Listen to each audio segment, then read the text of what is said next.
Back guys. आज हम हमारा फर्स्ट लेक्चर जावा का स्टार्ट करने वाले हैं। ठीक है। अगर बैकग्राउंड नॉइस आता है तो उसको प्लीज़ थोड़ा इग्नोर करें। तो हमारा पहला टॉपिक है कि प्रोग्रामिंग लैंग्वेजेस क्या होती है। ठीक है। हमारा जो कंप्यूटर है वो बाइनरी लैंग्वेज को समझता है, जो है ज़ीरो और वन में। और ज़ीरो और वन की लैंग्वेज तो हमें नहीं आती है। ठीक है, हमको ये जो सादी लैंग्वेजेस समझ में आती है। ठीक है। उस तो क्या होता है ना, प्रोग्रामिंग लैंग्वेजेस क्या करती है, हमारा जो एक सिंटैक्स दे दिया जाता है हर एक लैंग्वेज का, कि ऐसा ऐसा ये लैंग्वेज का सिंटैक्स है, आपको वो लैंग्वेज में अपना कोड या इंस्ट्रक्शंस पास करने होते हैं। तो हमारा क्या होता है ना, बैकग्राउंड में ये जो हमारी जो लैंग्वेज है वो बैकग्राउंड में बाइनरी में कन्वर्ट होती है। फिर हमारा जो कंप्यूटर है उसको बाइनरी में रीड करता है, और फिर जाके वो हमारा प्रोग्राम रन होता है। ठीक है। तो हमारे पास बहुत सारी प्रोग्रामिंग लैंग्वेजेस है, जैसे कि जावा, रूबी, सी हैश, पीएचपी, ये सब जो आपको दिख रही है स्क्रीन पे। ये सब जो लैंग्वेजेस है ये सब यही फीचर्स पे काम करती है कि फर्स्ट एक सिंटैक्स दे दिया जाता है, हम उसमें अपना कोड लिखते हैं। इन द बैकग्राउंड वो कन्वर्ट होती है बाइनरी में, और फिर पीसी अंडरस्टैंड करता है वो बाइनरी को, और फिर हमें उस हिसाब से आउटपुट दिया जाता है, रन होता है फिर प्रोग्राम। हमने जो लैंग्वेज चूज करी है अपनी डीएसए के लिए, और पहले जो लैंग्वेज हम सीखेंगे वो है जावा। ठीक है। जावा के बहुत सारे फीचर्स है। इस सब लैंग्वेजेस में हमने जावा क्यों चूज किया अभी वो बात करते हैं।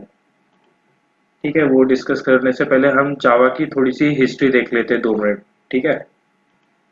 जावा पे जो लोग काम कर रहे थे उनको ग्रीन टीम पहले बोला जाता था, तब उनका नाम जावा टीम नहीं दिया गया था। तो ये जो जावा लैंग्वेज है हमारी, ये ये बनाया गया था क्योंकि ये प्रोजेक्ट को डेवलप कर रही थी उस टाइम, जैसे कि डिजिटल डिवाइसेस के लिए, जैसे set top box, television etcetera, ये सब चीज़ों पे काम कर रही थी। फिर जावा को फर्दर डेवलप करने के लिए ये जो 3 लोग हैं, ये जो जेम्स गॉसलिंग, पैट्रिक और माइक, इन्होंने जावा पे और जावा को और डेवलप करने के लिए इन्होंने जावा पे और डेवलपमेंट स्टार्ट कर दी 1991 में। ठीक है। फिर जाके जो जावा लैंग्वेज जो अभी जावा है, पहले उसका जो नाम था जावा का, वो था ग्रीन टीम द्वारा दिया गया था। ठीक है। उसको जो बाद में नाम दिया गया है, उसको ओक था पहले उसका नाम। ठीक है। ओक क्या है, ओक ये ट्री है। ठीक है। ये ओक जो ट्री है, ठीक है, ये इस ट्री पे से उसका नाम दिया गया था। फिर जो है ओक टेक्नोलॉजी ने, इन्होंने इन पे कॉपीराइट की का इशू हुआ था, तो इन्होंने लैंग्वेज जो इनका नाम है वो चेंज कर दिया। पहले जो जावा का नाम था हमारा, वो था ओक, प्रोजेक्ट ओक करके इसका नाम दिया गया था। ठीक है। ओक ये ट्री का नाम है, उस पे से दिया गया था। ठीक है। उसके बाद क्या हुआ, फिर जो इन्हें कॉपीराइट इश्यूज हुआ, फिर उन्होंने इसका नाम चेंज कर दिया। क्या हुआ था ये जो आप जैसे कि देख सकते हो यहाँ पे, ये जो जावा आइलैंड है, ठीक है, यहाँ पे पहली जो कॉफी बनाई गई थी। ठीक है। हाँ, तो ये जो कॉफी बनाई गई थी तो इसका नाम था जावा, तो इसी पे से हमारे जो प्रोग्रामिंग ओक लैंग्वेज थी उसका नाम कर दिया गया जावा लैंग्वेज।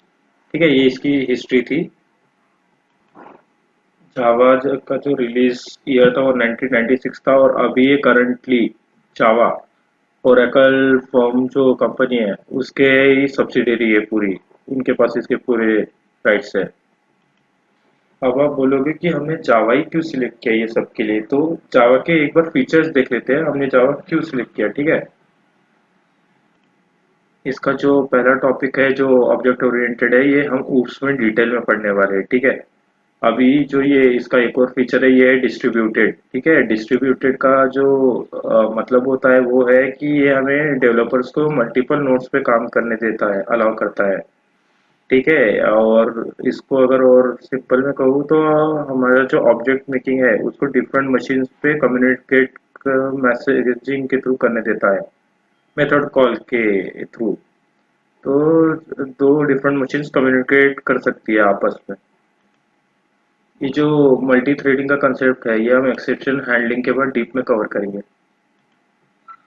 जावा हमारी हाई परफॉर्मेंस लैंग्वेज है, और और इंटरप्रिटर यूज करती है। ठीक है, दो चीज होती है, एक कंपाइलर होती है और एक इंटरप्रिटर होता है। इंटरप्रिटर कैसा होता है ना, उसमें जो अपनी हाई प्रोग्रामिंग लैंग्वेज है, फॉर एग्जांपल जावा, वो जो हमारा मशीन कोड को कन्वर्ट करती है, ठीक है, वो लाइन बाय लाइन वो कन्वर्ट करती है। ठीक है, जैसे कोड रन होता है, जैसे कि फॉर एग्जांपल, जैसे कि पाइथन या फिर जावास्क्रिप्ट में क्या होता है ना, पहले मशीन कोड में पूरा कन्वर्ट हो जाता है बिफोर द प्रोग्राम रन्स। हमारे इसमें लाइन बाय लाइन का, जैसे हम रन करते हैं ना, तो लाइन बाय लाइन कन्वर्ट होते रहता है मशीन कोड में। डायनामिक क्यू है ये, सॉरी, डायनामिक क्यू है क्योंकि ये बाइट कोड का यूज करता है, वो भी आपको अभी नेक्स्ट में आगे बताऊंगा। और फिर ये है आर्किटेक्चर न्यूट्रल।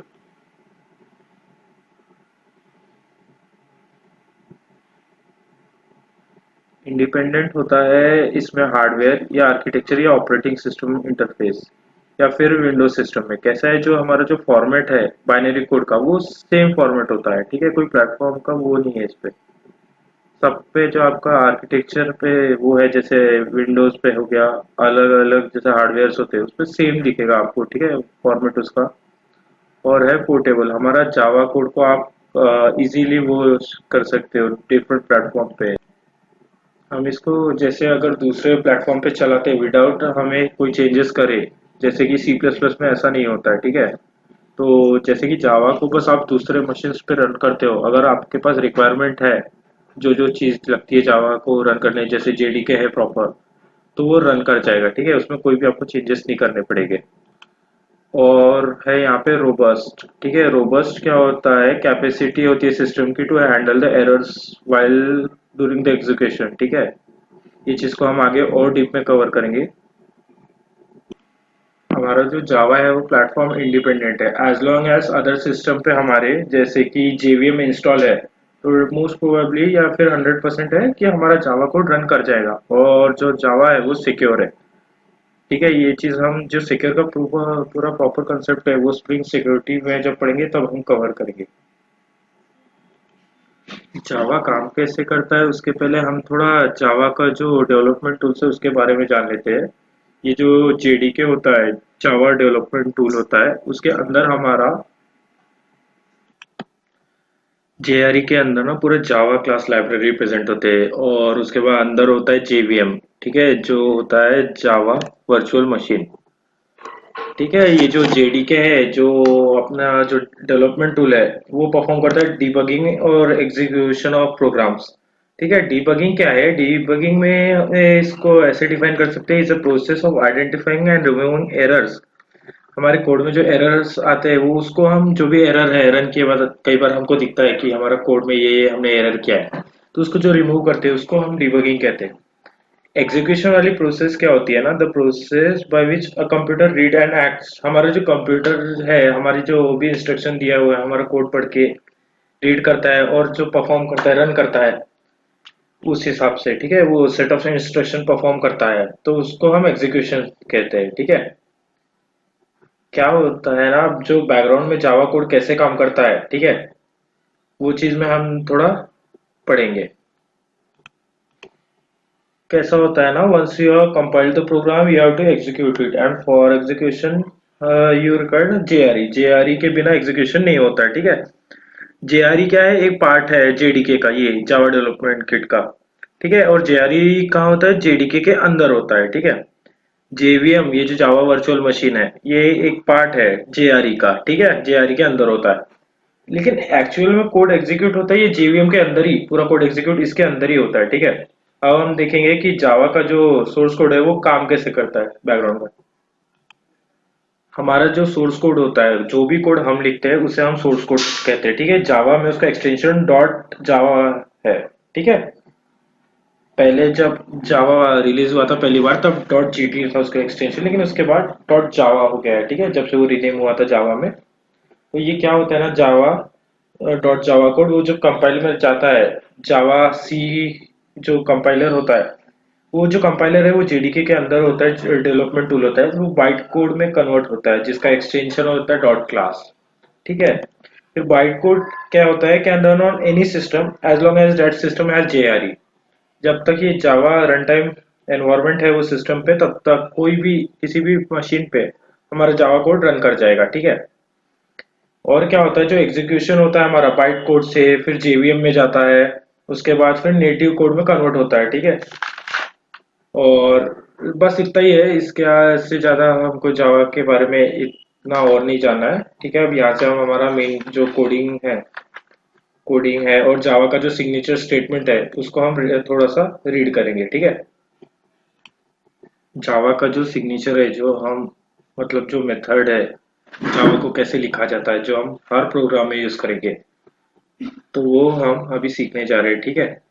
तो मैं एक क्लास बना लेता हूँ, ये मैं इंटेलिजे के अंदर हूँ, आईडी है ये, आप इंस्टॉल कर सकते हो यूट्यूब पे देख के।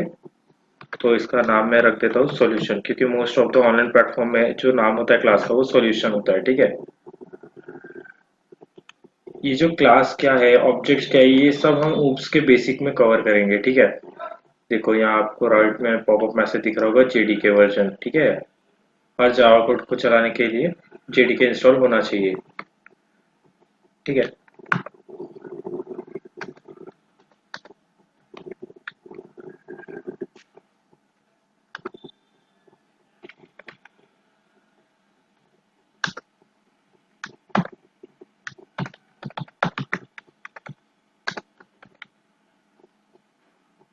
अब इसको रन करते हैं। गाइस मैं पॉज इसलिए करता हूँ क्योंकि मेरा लैपटॉप बहुत स्लो है, ठीक है। ये देखिए, यहाँ क्या प्रिंट हो गया हमारे टर्मिनल में, हेलो वर्ल्ड, जो यहाँ पे हमने टाइप किया है, ठीक है। अब इसको, ये जो सिग्नेचर है इसको मैं आपको पूरा एक्सप्लेन करता हूँ। मैंने अपने इस पे ला लिया है वो अपना जावा कोड, ठीक है। तो अब यहाँ से हम देखते हैं एकदम बेसिक से कैसा होता है जावा कोड। तो यहाँ पे जैसा आप देख सकते हो, मैंने एक जावा क्लास बनाई थी। यहाँ पे राइट क्लिक करोगे अगर जावा बेसिक्स पे, तो ऑप्शन आता है, ठीक है, create a new Java class. तो मैंने उसका नाम रखा है सॉल्यूशन, क्योंकि most of the online platform पे वो जो क्लास का नाम होता है जो प्री डिफाइंड होता है वो सॉल्यूशन ही रखते हैं वो लोग, जैसे कि लीड कोड, हैकर रैंक, इस सब पे। तो हाँ, अब इसको, और आपको ऑनलाइन प्लेटफॉर्म पे जो जेडीके वेडीके उसका कोई रिक्वायरमेंट नहीं होता है, जैसे कि हैकर रैंक, लीड कोड, उस पे सब प्रीवियसली सेटिंग करके रहता है, ठीक है। वो सब में आपको जेडीके की जरूरत नहीं है। तो जैसे कि आप यहाँ पे देख सकते हैं, एक सेकंड। हाँ, तो आप जैसे कि यहाँ पे देख पा रहे हैं, ये जो क्लास, ये नाम है सॉल्यूशन, जो हमने यहाँ पे क्रिएट किया था क्लास, राइट क्लिक करके। तो आपको सेम नाम यहाँ पे दिख रहा होगा, ठीक है। तो इसका क्या होता है ना, वो एक प्रेफरेंस दिया जाता है कि what ever is the class name, file name should be the same, ठीक है। When this condition is compulsory, when the class is declared as public, or you will get an error, it will compile but not run. So that's why we preferably use the class name as file name। मतलब ये जो class name होता है, जैसे हमारा जो IDE है जैसे कि इंटेलिजे, आपने जो यहाँ पे क्लास का नेम क्रिएट किया वही नाम यहाँ पे आपको मिलेगा। अगर जैसे कि बहुत सारे आईडीई होते हैं, जैसे यहाँ पे आप कुछ और नाम दे सकते हो, जब क्लास क्रिएट करते हो ये जो सॉल्यूशन की जगह आप कोई और नाम दे सकते हो, और यहाँ पे आप एडिट करके कोई और नाम दे सकते हो, ठीक है। तो लेकिन ये मेथड प्रेफर नहीं किया जाता, ठीक है, प्रेफर्ड मेथड नहीं है। एक सेकेंड, ओके। तो ये जो मेथड है ये प्रेफर नहीं किया जाता, ठीक है। ये जो नाम है सेम नाम देने की आप कोशिश करिएगा, ठीक है, हर बार। और उसके बाद आता है हमारा जो मेन स्टेटमेंट है, ठीक है। यहाँ से हमेशा हमारा प्रोग्राम रन होना चालू होता है। ये जो मेन लाइन आपको दिख रही है, ये वाली, यहाँ से यही मेन लाइन है, समझ लो आपके कोड की। यहाँ से स्टार्ट होता है सॉल्यूशन से, लेकिन एक्चुअल मेन लाइन ये होती है, मेन, जो लिखा है पब्लिक स्टैटिक वॉइड मेंस, ठीक है। क्या होता है ना एक्चुअल में जावा में, ये जो मेन है हमारा, ठीक है, इसका जो रिटर्न टाइप है जैसे आपको दिख रहा होगा, एक सेकेंड, जो इसका रिटर्न टाइप है ये है वॉइड, मतलब ये भी एक मेथड है, ठीक है। अब ये मेथड क्या होता है, अब रिटर्न टाइप क्या होते हैं क्या नहीं होते, वो हम आगे जब मेथड पढ़ेंगे इसके बाद तो हम उसमें डीप में कवर करेंगे, ठीक है। मेथड क्या होते हैं, मेथड या फिर बाकी लैंग्वेज में उसको फंक्शंस कहते हैं, वो हम डीप में कवर करेंगे, ठीक है। उसका आपको बिल्कुल कंफ्यूजन नहीं आएगा, वो हम पूरा क्लियर कर लेंगे, ठीक है।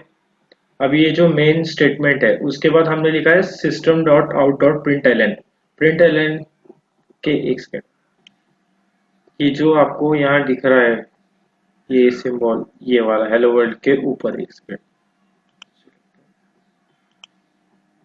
ठीक है, ये वाला जिसमें हेलो वर्ल्ड लिखा है, ये वाला, ठीक है, ये वाला सिंबल बोल रहा हूँ, ठीक है, हेलो वर्ल्ड, ठीक है, ये जो सिंबल है, ये वाला, इसके अंदर आप जो भी स्टेटमेंट लिखते हो वो ऑटोमेटिकली प्रिंट हो जाती है। फॉर एग्जांपल आप अपना नाम लिख सकते हो, कुछ भी, ठीक है, वो ऑटोमेटिक आपकी स्क्रीन पे दिख जाएगा। आप जो भी ये सिंबल के अंदर system dot out dot print L में लिखते हो वो आपकी कंसोल स्क्रीन पे दिखने लगेगा, ठीक है। अब इसको ब्रेकआउट करते हैं, धीरे धीरे स्टेप्स में डिवाइड करते हैं कि ये क्या है, ठीक है। उसके पहले हम ये कवर कर लेते हैं, जो मेन वाली लाइन है ना, ये वाला मेथड, ये कवर कर लेते हैं, ये क्या है। ये जो पब्लिक है, ये जो वर्ड है पब्लिक, ठीक है, इसमें क्या होता है ना, अगर हम चाहते हैं if you want anything from the class to be accessible outside the class, then public is use. Class के बाहर अगर हमें कुछ भी एक्सेस करना है, ठीक है, तो हमें पब्लिक कीवर्ड यूज करना पड़ता है। और इसको हम आगे जैसे जैसे हम कोड लिखेंगे आप समझते जाएंगे, ठीक है, क्लियर होते जाएगा। और ये जो स्टैटिक है, इसके बारे में क्या होता है ना, we can not use classes until we have created object, ठीक है, ऑब्जेक्ट क्रिएशन होता है, ठीक है, फिर वो उसका जो रेफरेंस होता है उससे कॉल लगा सकते हैं, वो एक अलग कंसेप्ट है, वो हम पढ़ेंगे। लेकिन अगर हमें वो नहीं करना है तो उससे हमें स्टैटिक बनाना पड़ता है, ठीक है। So if you want to use anything from the class without creating an object, static should be used.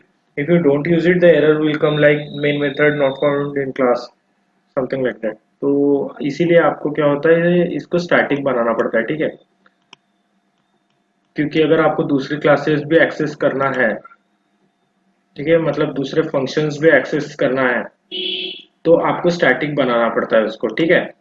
नहीं तो आपको एरर आ जाएगा। और अगर फिर भी अगर आपको एक्सेस करना है तो आपको उसका ऑब्जेक्ट क्रिएट करके आप एक्सेस कर सकते हो, वो भी चीज हम आगे सीखेंगे, ठीक है। अभी है void, it should not return anything, so it must be always void, so you cannot write int or anything, any data type। और लाइक कैसा होता है ना, सी और सी प्लस प्लस में you can write in their, और जावा में भी होता है। जैसे अगर यहाँ void नहीं है तो आपको यहाँ कोई डेटा टाइप दिखेगा। डेटा टाइप क्या होता है वो भी हम आगे डीप में कवर करने वाले हैं। मतलब समझ लो ये कोई भी चीज रिटर्न नहीं कर रहा है, बस इतना आप समझ लो अभी के लिए, ठीक है। आगे हम कवर करेंगे उसको डीप में, क्या है क्या नहीं है। और ये जो हमारा मेन स्टेटमेंट है, ये वाला मेन वाला, ठीक है, क्या होता है ना, at the time of execution JVM सबसे पहले कॉल करता है मेन मेथड को by using its class name, ठीक है। जैसे कॉल वो कैसे लगाएगा, फर्स्ट डॉट मेन, और फॉर एग्जांपल ले से अभी हमारे क्लास का नाम है सॉल्यूशन, सॉल्यूशन डॉट मेन करके इसको कॉल लगाएगा, ठीक है, जब भी हमारा एग्जीक्यूशन होगा। इसको हम और डीप में आगे जाके समझेंगे कि क्या है क्या नहीं है, ठीक है। वैसे बेसिक बेसिक इतना ही, आपको अगर पता है तो काफी है। अब ये हमारा मेन स्टेटमेंट, ठीक है, प्रिंट स्टेटमेंट, इसको हम प्रिंट स्टेटमेंट बोलेंगे, ठीक है। ये वाली line system dot out dot print l n hello world वाली, ठीक है।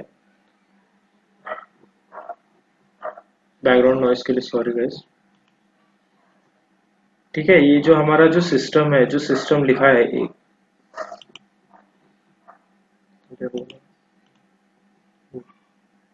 ये जो हमारा सिस्टम लिखा हुआ है,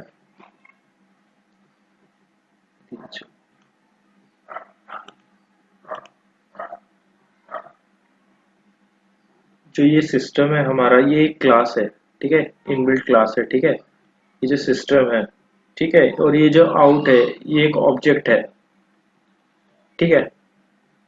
और ये जो प्रिंट एलन है ये एक मेथड है, ठीक है।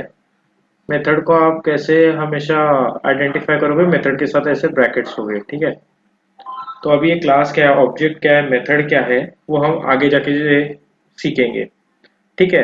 ये जो प्रिंट एलन है, जावा में कुछ जो भी चीजें होती है वो क्लासेस और ऑब्जेक्ट के बाहर से कुछ भी नहीं होता है, ठीक है, सब उसी में से होता है। प्रिंट एलन क्या है, इस इनसाइड द ऑब्जेक्ट आउट होता है, ठीक है।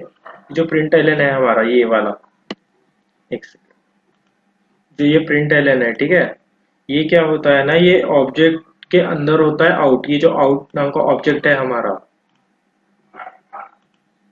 प्रिंट एलन हमारा एक कह सकते हैं आप मेथड है, ठीक है। वो किसके अंदर है? आउट नाम का जो ऑब्जेक्ट है उसके अंदर, और आउट है एक क्लास के अंदर, सिस्टम क्लास के अंदर, जो ये प्री डिफाइंड है, ठीक है। प्रिंटिंग के लिए जो जावा में प्री डिफाइंड है। और जो ये प्रिंट एलन है, ये एक मेथड है, और मेथड को हमेशा आइडेंटिफाई करने के लिए आपको स्पेशल चीज क्या है, वो हमेशा ब्रैकेट के साथ होगा, ठीक है।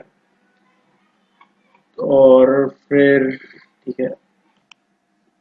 और ये जो जावा में जो हम पब्लिक यूज करते हैं, ठीक है, पब्लिक क्यों होता है? बिकॉज ये वाला जो पब्लिक, ये वाला जो पब्लिक है कैसा होता है ना, बिकॉज व्हेन जब जेवीएम हमारा कोड एग्जीक्यूट करता है तो प्रोग्राम वो सीधा मेन मेथड को कॉल करता है, ठीक है। और मेन मेथड क्या होता है? ये वाली जो क्लास है सॉल्यूशन, इसके अंदर होता है, ठीक है। ठीक है, ये वाली क्लास के अंदर होता है। तो जेवीएम ये जो हमारा मेन मेथड है उसको देख पाना चाहिए, मतलब अगर ये प्रोटेक्टेड होगा तो वो उसके अंदर नहीं जा पाएगा। पब्लिक है मतलब कोई भी एक्सेस कर सकता है उसे। तो ये जो मेन मेथड है उसको जेवीएम हमारा मेन मेथड को एक्सेस कर पाना चाहिए और हमारा कोड चलना चाहिए, इसलिए हम इसे पब्लिक रखते हैं, ठीक है। और एक लास्ट टाइम, ये जो हमारी ये है, ये हमारी प्रिंटिंग स्टेटमेंट है। ये हमेशा हम कॉल करने के लिए, कोई भी चीज प्रिंट करने के लिए यही वाली लाइन यूज करेंगे मेन मेथड के बाद, या फिर ऊपर फंक्शन बना के उसमें भी यूज कर सकते हैं, जो हम आगे डिस्कस करेंगे, ठीक है। हमेशा ये क्वेश्चन मार्क के अंदर ही जो भी चीज लिखी होगी वो ऑटोमेटिकली प्रिंट कर देगा, ठीक है। ये जैसे हेलो वर्ल्ड डबल उसके अंदर लिखा है, वो डायरेक्टली प्रिंट कर देगा, कंसोल पे आपको हेलो वर्ल्ड दिख जाएगा। नेक्स्ट वीडियो में हम डिस्कस करेंगे रीडिंग फ्रॉम, एक सेकंड, रीडिंग फ्रॉम कीबोर्ड, ठीक है। कीबोर्ड से हम कोई भी वैल्यूज कैसे कोड में ले सकते हैं, ठीक है, डायरेक्टली। नेक्स्ट वीडियो में हम ये डिस्कस करेंगे, ठीक है, reading from keyboard. Okay, thank you guys. Share करो ये वीडियो को दबा के। चलो नेक्स्ट वीडियो में मिलते हैं।